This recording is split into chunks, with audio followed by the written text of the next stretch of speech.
What's up guys, I'm Williams, aka TheSwolefessor, here to educate you on health and social well-being. I am outside of Iron Club right now, about to get a workout in. So in the last video, Britt and I took you through what the new block looks like as far as my lower body intensity focus day with my heavier squats and deadlifts. Today, I'm gonna be taking you guys through what my upper body intensity focus, bench focus day looks like. And pretty much what I'm gonna be doing is taking you through a few adjustments that I'm making with my bench press, taking you through what variation work I'm doing after the bench press, as well as my accessory movements, and pretty much just explaining what the benefit is with each one and why I'm incorporating each one and what I'm trying to do and how it's gonna have carryover to the bench, because we have Pendlay rows today, which you guys know I haven't done in a while, like since the beginning of the year, but you know your boy, it's about those Pendlay rows. So I'm gonna be explaining pretty much like what my goal is with the type of rowing. So I'm not just, in this case, rowing just to build a bigger back. I'm rowing for specific functioning to the bench press, even though it still help my back growth as well. So I'm gonna be pretty much taking you guys through that and explaining that. So let's get to it. I'm more neutral, and I'm gonna squeeze the hell out of this bar as I set my shoulder to grip, and then I'm gonna rack it, and I keep squeezing that bar, and you can see my knuckles are going white. And as I bench press, I keep squeezing all the way down and all the way up as I do. And what that does is it actually creates a ton of stability. When I squeeze these core muscles, everything around here contracts a little harder. You can test this by just keeping your hand low at your side. If you just let your arm hang at your side and squeeze your grip as hard as you can, you'll notice your bicep flexes your arm up. This happens from that same principle. And so the thing that I found that this helps with is not just very hot. I'm going internal first, and then bringing it back to external, and I'm squeezing. You can still see my wrist is bent a slight bit as I do this, and I'm squeezing that bar. So my wrist is not completely neutral.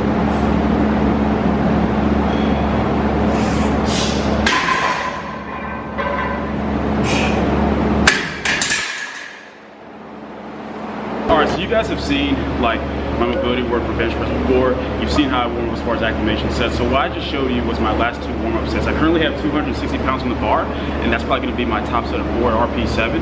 Now, once again, kind of going over the way that we're doing the progression with both my squats and the bench press on this specific day is for this week, I'm starting at 4 reps at RP7. Next week is gonna be 3 reps at RP7. So it's kind of similar to how I explained we made the adjustment on the secondary day on the last block. Rather than keeping the reps the same and constantly pushing the RPE, we're pushing exertion by lowering the reps so that I can do a little bit more objective load, but keep the RPE the same. And because the whole purpose of this block, one of the main purposes of this block, is to really help me with my recovery. So we're trying to keep exertion very low. So we're keeping the RPE consistent at 7, and we're just gonna gradually decrease the reps so that I can still push intensity as far as that. Now, what I wanted you to mainly focus on with the 2 warm-ups that I did is noticing that, first of all, I am back to ring finger. And the reason that I'm doing that, guys, is because we've just found that for me, that's just that good balance of stability, but still allowing me to press with power, is the ring finger. We've tried going wider. You guys are gonna see that I still have max grip width as a variation, so I can still get used to being wider, since for so long I used to bench really close. Like at one point I was pinky on the ring, but before that I was actually even closer than that. And then the second thing I want you to notice is that Brendan's actually changed my setup a little bit. So before, I would actually try to set my hands, get it as low into my palm as I could first, and then I would try to set my arch. So what he changed up for me is he has me set my arch in my feet first, and then try to wedge as low as I can into my hand. And it actually feels a lot better. One, it's easier to lift off and actually have a much tighter and better grip, and it just makes everything feel a lot better. Because once again, as I've explained to you guys, as far as properly tensioning a lift, whether it's a squat, the deadlift, or the bench press, it's gonna get all the muscles involved far better activated. It's just gonna make you feel better as a whole. So 260 pounds, 4 reps, RP7.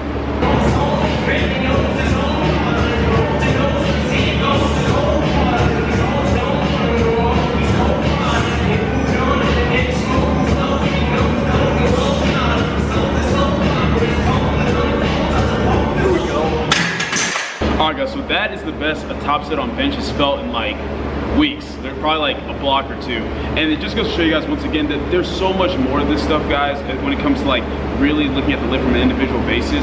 You can't just assume that because you have longer arms compared to your torso that a max grip width is always gonna be best for you. Even though I still plan on pushing my arch a little bit more, Brent and I already discussed that max grip for me is probably more useful for a variation than actually my comp lift, because this is, like I said, just that perfect balance of stability and power for me. That's like the smoothest that a top set has moved in a long time. So now I've got back down sets, 3 sets of 4 with 237 pounds. T-shirt pause bench, for those of you who haven't seen the past videos, pretty much it's like a longer range of motion Spoto press. I'm focusing on just really keeping tight, keeping tension, not letting the bar sink to my chest at all, barely letting the bar touch my chest, then pressing off explosively. So what I'm really going to be trying to focus on with this is, once again, getting used to being back to ring finger, as well as just maintaining that setup. Now, you guys are going to notice that the load is a lot lighter than what my back down sets have been lately. That's because I'm actually working off 330 pounds per max instead of my meet max of 350 pounds. And the reason for that is that that's something that I know I can hit any day of the week. It's like an everyday max versus 350 pounds being something I can hit when I'm really peaked, which is a huge part of why a lot of my back down sets have been really difficult on bench press lately. So we made that adjustment and we're going to see how this goes. Alright guys, jumping in for a voiceover for the remainder of this video, just to give you a little bit more feedback on what I'm discussing as far as like the adjustments we made. So as I said before, I was working off my true 1 rep max, which was 350 pounds, which is what I hit in my last meet, June 30th at Summer Power Fest. But the fact is, guys, the way we went about peaking me for that meet isn't the way that Brendan usually does peaking. And we're actually going to be doing a video while we're still down here in Cali, like over peaking specifically, so be on the lookout for that. But basically that's due to like just a combination of things, like I said, losing all the weight, the fatigue, the trap fatigue, the fact that this whole block, if you guys saw the past video, is all about trying to reduce a bunch of the fatigue that we induced over the past couple of blocks. It makes sense to work off of a daily max that I know I can hit at pretty much any time, which is 330 pounds. As you guys can see, it made my back down sets on this day just feel really good. This is the best day that my bench has felt in a while, just because the back down set percentages, even though the percentage is the same, the loads just weren't as heavy because we're going off 330 pounds versus 350 pounds. And it's ultimately just going to allow me to be able to build more and still push past that 350 pound max at my next meet in December. And you guys can just see right here with, once again, with the t-shirt pause bench, I'm just really focusing on keeping that chest big, not letting my chest sink at all, barely touching the bar to my chest, and then pressing forward. And you guys can just tell that I look a lot more stable with this closer grip. And once again, I just want to emphasize, guys, max grip width is simply not for everybody. You guys are going to see right here that I'm using the max grip width as a variation, just so once again, it allows me to get more volume in without inducing too much fatigue as a shorter range of motion. And even though it allows me to do more volume work, I'm simply not stronger in this position. For me, I tend to like just get to a point where I really like just give out. I can't stay as stable. And there's just so much more to it than what people want to say as far as just like, oh, it's just based off limb length, or oh, everybody's stronger max grip width. You really have to play with these things and find out what's best for you, what's strongest for you. And there's several different factors we can go into. I'll probably do another video over like why certain grip widths are better for certain people. But the point is, I'm just trying to express that don't assume that max grip width just because it's shorter ROM means that it's going to allow you to bench the most always, because it's not always the case. Now after this, guys, you can see as far as the accessory work, we finally are back with Pendlay rows. I have not done Pendlay rows in a long time, like since the beginning of the year, maybe even a little bit before then, maybe like December of last year.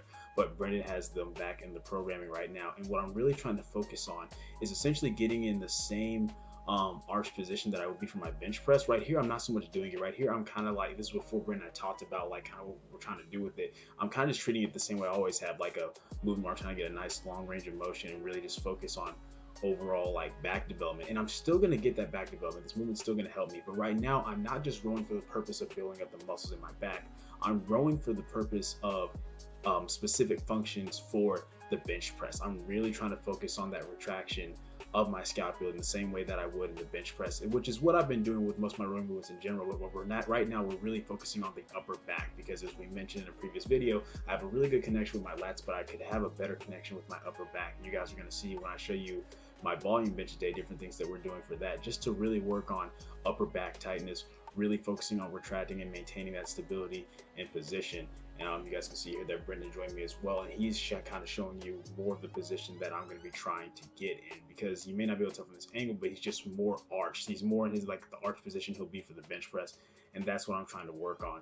So you guys saw me do the warm up, and then you saw me do the first set of, I believe that was 10, and then the next set you're going to see me do is for a set of 8, and then for a set of 6. So that's how my sets work. Like the low will go up for each of my 3 sets, and then the reps will go down a little bit, and I'm just focusing on maintaining position and form. I think the best I've ever Pendlay rowed was 290 pounds for 4, And even though my form was pretty strict and clean, there was like some upper body movement. I'm just trying to keep this as strict as what I possibly can, and even have some control over the eccentric. Just once again, working on the power with the concentric, but that stability with the eccentric, so it has better carryover to my bench press, especially with the way that I bench press, guys. You guys have seen I have a very slow eccentric on my bench press, focusing on stability more so than speed, and then I try to press off my chest with as much power as possible. And that's gonna be like a lot easier now that I'm back to my closer grip of ring finger on the ring, as well as just working on tension lift as a whole, really having that nice tight grip.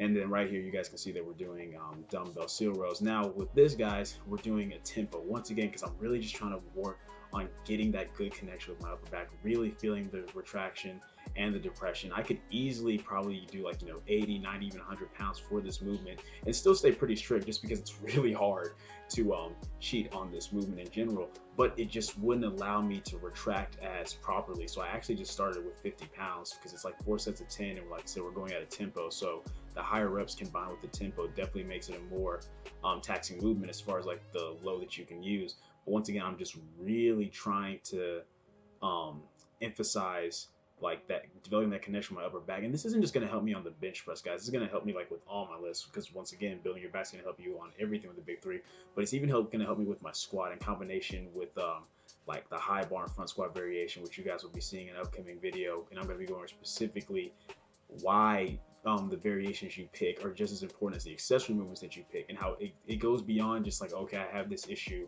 so I'm going to throw this variation in to fix it. There's certain ways you want to go about programming your variation movements and things you want to focus on with those variation movements as well. So right now in this video, I'm kind of focusing more on like, the accessory work, and showing you guys like how, hey, this accessory work is going to have carryover, not just from building the muscles that involved in the lifts of the big three, but actually the functions as well. Because for me, once again, keeping my shoulders nice and pinned back, maintain that retract and depress position is something that I'm really having to work on, so I'm not losing that stability every time I press off of my chest. So that's what I'm focusing on right here. And then after the dumbbell seal rows, I actually had face pulls. Now usually we would do these with the cable machine with weight, but at Iron Club we don't have that, so I just ended up doing using the resistance band instead. But guys, just look at how I'm not just focusing on face pulls, I'm really focusing on that external rotation. Once again, really trying to focus on retracting hard, feeling it in my upper back, feeling it in my rear delts as well, but I'm really, once again, just focusing on my upper back. That's what pretty much all my rowing movements are going to be focused on for right now. But for the most part, that's all I want to talk to you guys as far as this video. So I'm going to let you enjoy these last few clips. But yeah, hope you guys enjoyed the video. If you did, go ahead and leave a comment down below, let me know what you did. If you're not, leave a comment down below, let me know what I can do better. Like the video, share, subscribe, keep it simple, specific, scientific. I'll catch y'all later.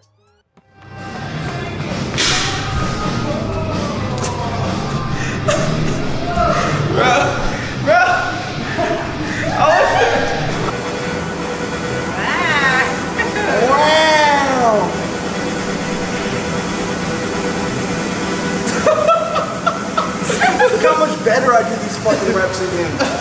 The coach wins every time. Bro. I'm gonna get one more rep than him on each arm too. Nah, fuck that. Alright, let's go failure. Let's go. No, never mind. I'm already getting tired. This is adorable. Vascularity though. Father-son bonding. Huh? Father-son bonding. We gonna make all kinds of games. Come on, Jay! Do the fucking thing, Jay! This is tiring. Who's winning? I think I'm doing my reps faster. Yeah, you are.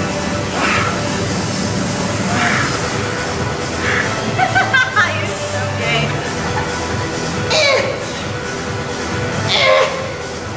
You can't break it. I'm trying to make him laugh so hard, he won't laugh. I'm done, bro. What the fuck? Oh yeah, the bicep king!